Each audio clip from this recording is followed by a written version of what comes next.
레위기 22장 17절로 33절 말씀 교독합니다. 아멘.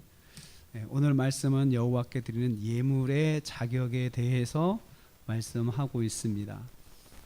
예물도 구별된 것을 드려야 한다는 것입니다. 예물을 드리는 제사장도 자신을 잘 구별해서 자격을 갖추어야 된다. 어제 말씀을 우리가 묵상했습니다. 오늘은 이제 제사장이 드리는 예물도 자격이 갖추어져야 한다는 것입니다. 첫째는 그 여호와께서 기쁘게 받으시는 예물을 드려야 합니다.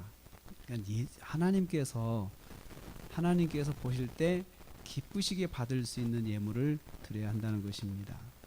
19절 말씀, 21절, 29절에서 이게 반복되고 있습니다.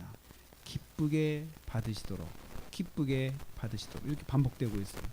기쁘게 받는다는 말은 마음에 쏙 들어 하신다는 겁니다. 마음에 쏙 들어 하신다. 그래서 즐거운 마음으로 받아들이시는 것을 말합니다.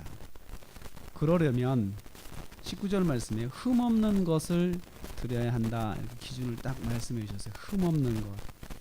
아무 흠이 없는 온전한 것. 21절에 다시 또 반복해서 강조합니다. 흠이 없는데 조금이라도 흠이 없어야 한다. 조금이라도. 그냥 조금 흠 있는 거 그냥 받으시죠. 이렇게 하면 안 된다는 것입니다. 우리도 옛날에 보면은 임금한테 올리는 걸 진상품이라고 했죠. 진상품.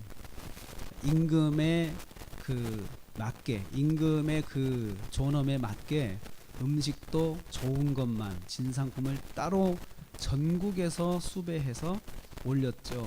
그래서 그것은 임금이 먹는 거니까 함부로 해서도 안 되고 또 일반이 먹으면은 그것은 죄가 되었습니다. 이처럼 그 음식을 통해서 제물을 통해서 그 제물을 받으시는 분이 어떤 분인지를 보여주어야 한다는 것입니다. 여호와께 드리는 제물은 온전한 것이어야 된다. 조금이라도 흠이 있으면 안 된다. 이것이 기준입니다. 두 번째로 여호와께서 기쁘시게 받지 아니하는 것들은 절대로 드리면 안 된다. 이걸 딱 드려서 하나님께서 기쁘시지 않겠다라고 하는 것은 아예 손도 대지 말라. 그것을 아예 올려놓지도 말라는 것입니다. 예를 들면 눈먼 것, 상한 것, 몸에 상처난 것, 종기가 있는 것, 습진이 있는 것, 피부 종기가 있는 것 등은 여호와께 드리지 말아야 한다. 22절 말씀에 비루 상했다. 이것은 습진을 말합니다. 습진이 있어가지고 몸에 이렇게 발진이 나는 것들은 하면 안 된다. 또 사지가 더 많거나 부족하거나 23절, 또 고환이 상했거나 배임을 당했거나 이런 것들 드리지 말라 24절. 이러한 것들은 하나님께서 절대로 기쁘게 받지 않으신다는 거죠. 이렇게 보시고 나서 하나님께서 마음 상하신다는 겁니다. 이러기 위해서는 제사장은 재물 상태를 면밀히 상태를 이제 살펴야 되겠죠. 재물이라고 무조건 받지 말고 이것이 정말 흠이 없는 것인지 이렇게 다 돌아봐야 되겠다. 뒤집어보고 뒤로도 보고 앞에도 보고 위에서 보고 이렇게 다 봐야 되겠어. 다리 숫자도 세보고 다 그래야 되겠죠. 그래서 이제 이 재물을 가져오는 데 있어서 이제 먼 데서 오다 보면은 재물이 이제 손상을 입을 수가 있어요. 원하지 않게. 출발할 때는 좋은 것, 깨끗한 거 흠이 없었는데 여행을 하다 보면 이제 뭐 광야에서 그렇게 뭐 돌에 치였다든지 또 발굽이 상했다든지 뭐 이렇게 될 수가 있거든요. 그래서 이제 성전에서 이제 재물을 파는 경우가 생기게 된 거예요. 그래서 사람들 이상하다. 내가 올 때는 아주 건강했는데 오다 보니까 아파가지고는 이 예물의 조건이 안 되는 거예요. 얼마나 속상하겠어요. 그래서 그 편의를 봐주려고 성전에서 이제 이런 재물을 이제 준비해서 팔게 했습니다. 근데 이것은 참 의도가 좋았는데 정말 하나님께 거룩한 걸 드리기 위해서 순수하게 출발을 했는데 나중에는 그것이 비리의 온상이 돼요. 제사장들이 비리를 그걸 저지르고 또 그걸 가지고 시중에서는 10,000원 하는 것을 거기서는 한 20,000원 받고 이렇게 해가지고 아무리 건강한 걸 가져와도 제사장들이 이제 타락을 하니까 좋은 것도 이건 안 되겠다 이렇게 딱 불합격 판정을 내리는 거예요. 그러면 재물이 될 수 없잖아요. 이것이 예수님 때의 그런 일들이 아주 횡행했었습니다. 어떻든 간에 왜 그랬냐면 흠없는 것을 하나님께 드려야 한다는 그 율법 때문에 백성들이 그렇게 이제 희생을 한 거죠. 흠 있는 것은, 상한 것은 제물이 될 수가 없습니다. 세 번째로 제사장은 제물을 통해서도 하나님의 거룩하심을 드러내야 된다. 이 제물의 그런 정신은 이 제물을 통해서 이 제물을 받으시는 분이 어떤 분인가를 보여주는 거예요. 사람들이 왜 저렇게 요란을 떠나 제물을 바치는 거 가지고 뭘 저렇게 극성인가라고 사람들은 자꾸 생각을 할 거예요. 그러면 그 제물을 받으시는 분이 거룩하신 하나님이시니까 그 하나님의 이름에 걸맞게 제물을 흠없는 것으로 깨끗한 것으로 아주 조심해서 하나님께 드려야 된다. 그래서 제물을 드리는 사람의 그 모습을 보면서 사람들이 저 사람이 섬기는 하나님은 정말 거룩하신 분이시구나 이렇게 보여줘야 한다는 것입니다. 32절 말씀에요. 너희는 내 성호를 속되게 하지 마라. 제물을 통해서 하나님의 이름을 정말 속되게 가치 없게 만드는 그런 일을 하지 마라.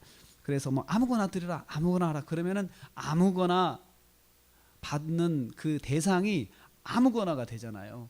그런 것처럼 그 하나님께 제물을 드리는 그 모습을 통해서 하나님이 거룩하심을 보여주도록 해야 한다. 하나님의 백성을 통해서 그 이름이 여호와이신 나는 여호와다 계속 반복하셔요. 또 예물을 통해서 스스로 계신 자, 여호와는 스스로 계신 자라는 뜻이거든요. 만물을 통치하시는 분, 만물의 주관자, 만물의 주권자이심을 제물 하나가 보여주는 거예요. 성도가 된 제물 하나 그렇게 보여주는 거죠. 그래서 나는 이스라엘 자손 중에서 거룩하게 함을 받을 것이라. 나는 너희들 중에서 내가 거룩하다고 하는 그 소리를 듣고 싶다 이 말씀이죠. 근데 그것이 바로 그 제물을 드리는 모습을 통해서 보여줄 수 있다는 것입니다. 제물을 드리는 자가 하나님을 높이는 정도를 보여줄 수가 있습니다. 제물은 그래서 하나님 어떤 분인가를 보여줄 수 있는 하나의 수단이 제물입니다. 그래서 저 사람은 하나님께 드리는 것은 정말 정말 정성을 다해서 하나님께 드려. 그러면서 사람들이 보면서 저 사람은 정말 하나님을 잘 섬겨. 그리고 저 사람이 섬기는 하나님은 정말 존귀하신 분이야. 이렇게 사람들로부터 하나님이 듣기를 원하신다는 거죠. 로마서 12장 1절에 이렇게 말씀하며 너희 몸을 하나님이 기뻐하시는 거룩한 산제물로 드리라. 산제물로. 우리 자신이 제물인데 우리는 살아있는 제물이에요. 근데 우리가 우리 자신을 하나님께 늘 드리고 나오잖아요. 우리 헌신이라고 하는데 내가 흠이 없어야 된다는 거예요. 흠이. 근데 우리가 살다 보면 어떻게 흠이 없습니까? 날마다 흠집이 나잖아요. 내가 잘해도 주변을 통해서 내가 부정이 오염받을 수도 있고 또 여러 가지 생각이 막 이렇게 영향을 받아가지고 내 마음이 막 그 복잡하고 고통스럽고 고민되고 이럴 때가 많습니다. 그래서 흠이 없을 수가 없어요. 이 세상을 사는데. 그래서 우리는 이 거룩한 산 제물로 우리 하나님께 드려지기 위해서 우리가 해야 할 일이 있습니다. 십자가 앞에 나가는 거죠. 십자가의 보혈로 우리를 다 덮으셔서 우리가 거룩하고 흠없는 제물이 되도록 해야 된다는 거죠. 그래서 우리가 십자가의 은혜가 항상 필요한 사람이다. 나는 이렇게 고백을 할 수가 있습니다. 하나님께서는 그냥 드리는 대로 받으시는 걸 하나님이 원하시지 않습니다. 왜냐하면 하나님은 우리에게 제물을 받으시는 것이 목적이 아니거든요. 제물이 없으셔서 우리의 제물로 충당한다든지 그러시는 분이 아니시거든요. 하나님은 제물을 드리는 사람의 그 모습을 받으셔요. 제물을 통해서 그 사람의 마음을 받으시고 그래서 온전하게 하나님을 위하고 높이는 그 마음으로 드리는 것. 그러기 위해서 제물도 정성을 다해서 흠이 없이 하나님께 드려야 된다라고 그런 기본 마음을 가지기를 원하십니다. 우리가 제물입니다. 오늘 하루를 살면서도 우리가 산 제물로서 흠이 없도록 십자가를 의지하고 또 우리 자신을 늘 살피면서 돌아보면서 오늘 하루도 거룩한 제물로 산 제물로 승리하시는 저와 여러분 되시기를 주님의 이름으로 축복합니다.